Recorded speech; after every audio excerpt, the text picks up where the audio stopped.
News ప్రేక్షకులకు నమస్కారం. నేటి వార్తలకు స్వాగతం. అవయవ దాన కేసులో 5 అంబులెన్స్ డ్రైవర్లను అరెస్టు చేసినట్లు మంచిర్యాల డీసీపీ భాస్కర్ తెలిపారు. సోమవారం మంచిర్యాల ఏసీపీ కార్యాలయంలో ఏర్పాటు చేసిన విలేకరుల సమావేశంలో ఆయన మాట్లాడుతూ మంచిర్యాల జిల్లా జైపూర్ మండలం షెట్పల్లి గ్రామానికి చెందిన శ్రీకాంత్ అనే వ్యక్తి మంచిర్యాల జిల్లా కేంద్రంలోని ఓ ప్రైవేటు ఆసుపత్రిలో పనిచేస్తున్నాడని, ఈ నెల 6వ తేదీన విధులు ముగించుకొని ఇంటికి వెళ్తున్న క్రమంలో టేకుమట్ల వద్ద ట్రాక్టర్ ఢీకొని తలకు తీవ్ర గాయాల పాలయ్యాడని తెలిపారు. మంచిర్యాలలోని ఆసుపత్రిలో చికిత్స అందించగా పరిస్థితి విషమించడంతో కరీంనగర్ ఆసుపత్రికి వైద్యులు రిఫర్ చేశారు. స్థానికంగా ఉన్నటువంటి అంబులెన్స్ డ్రైవర్లు వైద్యులు సూచించిన ఆసుపత్రికి కాకుండా మరో ఆసుపత్రికి తరలించి కాలయాపన చేశారని, కరీంనగర్ వైద్యులు మెరుగైన చికిత్స కోసం హైదరాబాద్లోని ఆసుపత్రికి తరలించారని చెప్పారు. మరోమారు వైద్యులు సూచించిన ఆసుపత్రి కాకుండా కమిషన్ కోసం మరో ఆసుపత్రికి తరలించి చికిత్స అందించారని, బాధితుడి ఆరోగ్యం క్షీణించడంతో బ్రెయిన్ హెడ్గా హైదరాబాద్ వైద్యులు నిర్ధారించారని తెలిపారు. ఓ స్వచ్ఛంద సంస్థ సహకారంతో మృతుడి అవయవాలు కుటుంబ సభ్యులు దానం చేశారు. అంబులెన్స్ డ్రైవర్ల నిర్లక్ష్యం వల్ల తన భర్త శ్రీకాంత్ మరణించాడని గుర్తించి భార్య మంచిర్యాల పోలీసులకి ఫిర్యాదు చేయడంతో పోలీసులు విచారణ చేపట్టి అంబులెన్స్ డ్రైవర్ల నిర్లక్ష్యం వల్లే మృతుడు చనిపోయాడని 5 అంబులెన్స్ డ్రైవర్లపై కేసు నమోదు చేసి రిమాండ్కు తరలించినట్లు డీసీపీ భాస్కర్ తెలిపారు. ఇలాంటి చర్యలకు ఎవరైనా పాల్పడితే కఠిన చర్యలు తీసుకుంటామని హెచ్చరించారు. ఈ కార్యక్రమంలో ఏసీపీ ప్రకాష్, పట్టణ పోలీసులు తదితరులు పాల్గొన్నారు. నమస్కారం. మనకు జైపూర్ పోలీస్ స్టేషన్ లిమిట్స్లో ఆగస్టు 6వ తారీఖు 2024 రోజు రేవల్లి శ్రీకాంత్ అనే వ్యక్తి ఆపరేషన్ థియేటర్ అసిస్టెంట్గా పనిచేస్తాడు మంచిర్యాలలోని మయూరి ఆసుపత్రిలో. అతను వాళ్ళ ఇంటికి వెళ్ళే క్రమంలో ఇందారం నుంచి టేకుమట్ల రోడ్లో అక్కడ ఆగి ఉన్న ఒక ట్రాక్టర్ని హిట్ చేయడం వల్ల అతనికి గాయాలైనవి. 108 అంబులెన్స్లో అతన్ని మంచిర్యాలలోని మయూరి ఆసుపత్రికి తీసుకొచ్చినారు. ఇది 11:30 నుంచి 12 గంటల మధ్యలో అయింది. దీని మీద పిటిషన్ తీసుకొని జైపూర్ పోలీస్ స్టేషన్లో 144/24 అండర్ సెక్షన్ 124A భారతీయ న్యాయ సంహిత BNS యాక్ట్ ప్రకారము simple injury road traffic accident RTA case కింద కేసు నమోదు చేయడం జరిగింది. హాస్పిటల్ మనంతలో మనము చేసుకునేటట్లు ఉండదు అన్నట్టు. పేషెంట్కి admin allotted date and allotted hospital centre కూడా చేస్తారు. ఆ సీనియారిటీ ప్రకారము కెడావర్ సంబంధించిన ఆర్గాన్స్ ఎక్కడ దొరికితే వాళ్ళది ఉంటుంది. ఈ కౌన్సిలింగ్ చేసిన వాళ్ళు ఏవో జీవన్ దాన్ కోఆర్డినేటరు వెంకటేష్ అండ్ వాళ్ళ కౌన్సిలర్స్ టీం అంతా, వీళ్ళ ఫ్యామిలీ అందరు దాదాపు 5-6 ఉన్నారు.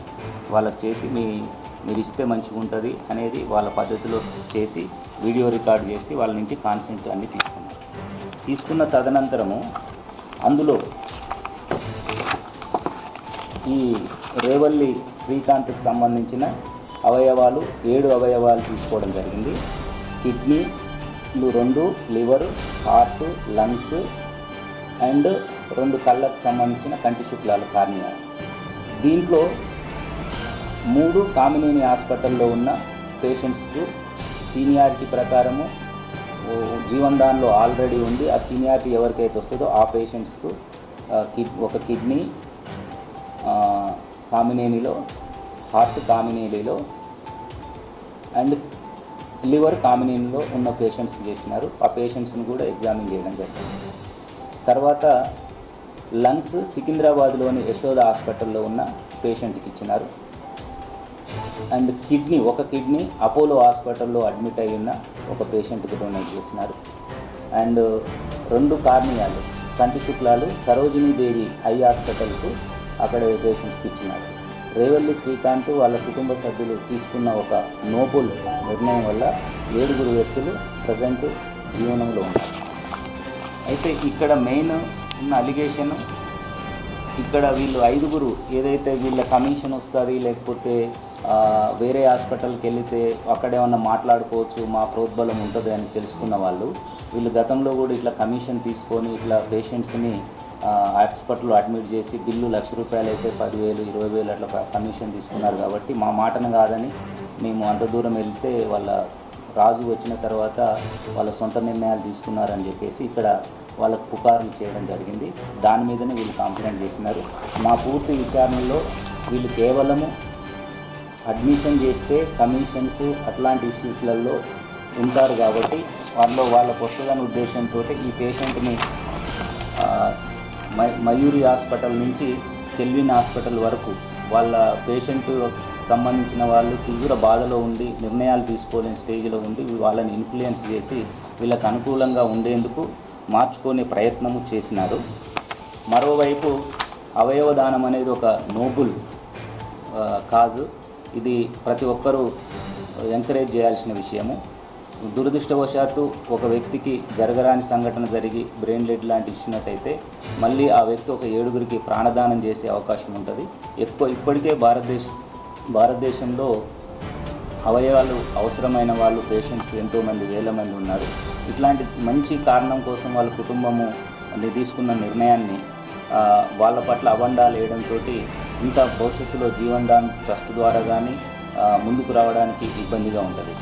ఇంకొక విషయము, మన మంచిర్యాల అనేది ప్రముఖమైన పట్టణం. దాదాపు 3 రాష్ట్రాల ప్రజలు, వివిధ జిల్లాల ప్రజలు మెడికల్ హబ్గా ఉన్నది. ఈ హబ్గా ఉన్నదాన్ని అవకాశం చేసుకొని కొంతమంది ఈ కమిషన్ పేరుతోటి డాక్టర్లను ప్రలోభపెట్టడం, డాక్టర్లు ఇతరులను ప్రలోభపెట్టడం జరుగుతుంది. ఇది మనకు 2వ కేసు కాబట్టి వీళ్ళపైన నిఘా పెడతాము. అండ్ డాక్టర్స్ కూడా నా యొక్క సిన్సియర్ విజ్ఞప్తి, ఏ ఒక్క మిడిల్ మ్యాన్ని ప్రోత్సహించొద్దు. నిజంగా పేదవాళ్ళు వస్తే సాయం చేయండి, మంచి ట్రీట్మెంట్ చేయండి, వాళ్ళకు క్లియర్గా చెప్పండి, అండర్ వీడియోగ్రఫీలో చెప్పండి. సేమ్ థింగ్ ఇట్లాంటిది ఏదన్నా ఉన్నట్లయితే ఒక మంచి కాజ్ అనేది ఇబ్బంది పడుతుంది. కాబట్టి వీళ్ళు కావాలని తప్పుదో పట్టేయడానికి ప్రయత్నం చేసి రేవల్లి శ్రీకాంత్ యొక్క ట్రీట్మెంట్ సంబంధించిన దాంట్లో వాళ్ళ కుటుంబ సభ్యుల పట్ల అసత్య అభాండం ప్రచారం చేసినందుకు ఈరోజు వీళ్ళని